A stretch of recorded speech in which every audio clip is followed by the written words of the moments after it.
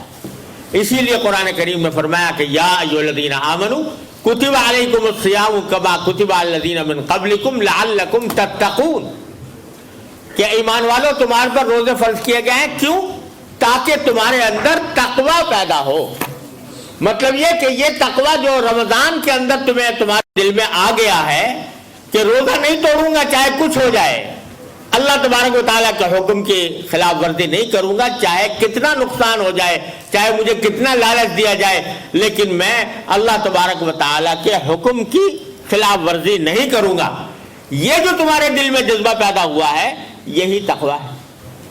تو اسی کو آگے بڑھانے کے لیے، اس کی ٹریننگ دینے کے لیے اللہ تبارک و تعالیٰ نے یہ رمضان کا مہینہ بھیجا ہے، تاکہ تمہیں اس بات کی ٹریننگ حاصل ہو کہ اللہ کے حکم کے آگے اپنی خواہشات کو قربان کرنا پڑے گا تو قربان کروں گا، اپنے مفادات کو قربان کرنا پڑے گا تو کروں گا.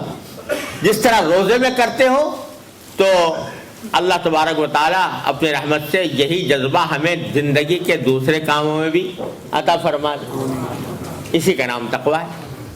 یعنی جس طرح شدید پیاس کے باوجود میں روزے میں پانی نہیں پیتا اور شدید پیاس کے بھوک کے باوجود کھانا نہیں کھاتا، تو جب باہر نکلوں گا تو چاہے جتنی خواہش ہو رہی ہو، کتنا ہی دل مچل رہا ہو کہ میں اپنے آنکھ سے کوئی گناہ کی چیز دیکھوں، کسی نامحرم پر لذت کی غرض سے نگاہ ڈالوں، اور اس کے لیے دل مچل رہا ہے، دل میں خواہشات پیدا ہو رہی ہیں، جذبات پیدا ہو رہے ہیں، لیکن جس طرح تم وہاں پیاس کے باوجود پانی نہیں پی رہے تھے، اسی طرح یہاں پر اپنی آنکھ کو اس غلط کام سے بچا لو. یہ نام ہے، یہ ہے تقویٰ. تو اس تقویٰ کی تربیت دینی مقصود ہے کہ جب یہ رمضان کے اندر بار بار یہ واقعہ پیش آئے گا کہ خواہشات کو قربان کرو گے اللہ کے لیے، تو اس سے دل میں تقویٰ پیدا ہوگا اور وہ تقویٰ پھر اگلی زندگی کے اندر بھی کام آئے گا. تو رمضان کی کے عبادتوں میں اگر آپ دیکھو اور اس کے اوپر غور کرو تو یہ بڑے عظیم ٹریننگ کا زمانہ ہے، تربیت کا زمانہ ہے، نفس کی تربیت کا، روح کی تربیت کا، انسان کے اخلاق اور اعمال کی تربیت کا زمانہ اللہ تبارک و تعالی نے رکھا ہے. دن کے وقت میں روزہ ہے اور رات کے وقت میں اللہ تعالیٰ کے بارگاہ میں تراویح کی نمازیں ہیں، اور اس کو آسان کرنے کے لیے، ٹریننگ کو آسان کرنے کے لیے اللہ تبارک و تعالیٰ نے کچھ اسباب ایسے پیدا فرما دیے ہیں کہ فرمایا کہ شیطانوں کو بند کر دیا جاتا ہے اس زمانے میں، تاکہ وہ بہکانے کی صلاحیت ان کی کمزور پڑ جائے اور وہ انسان کو بہکا نہ سکے. تو تمہارے لیے یہ آسانی اللہ تبارک و تعالیٰ نے پیدا فرما دی ہے. اور آج کل ایک رسم چل پڑی ہے استقبال رمضان کی. اس کے لیے محفلیں منعقد ہوتی ہیں، جلسے ہوتے ہیں، تقریبات ہوتی ہیں. مجھے تو اندیشہ ہے کہیں یہ بھی کوئی بدعت کی شکل اختیار نہ کر لے. لیکن رمضان کا استقبال حقیقت میں یہ ہے کہ آدمی یہ سمجھے کہ یہ مہینہ جو آ رہا ہے اس کو میں اپنی روح کی تربیت اور اللہ تبارک و تعالیٰ کے ساتھ تعلق کی مضبوطی کے لیے استعمال کروں گا. یہ آدمی پہلے سے اس بات کا تہیہ اور اس بات کا عزم کرے تو یہ ہے صحیح استقبال رمضان کا.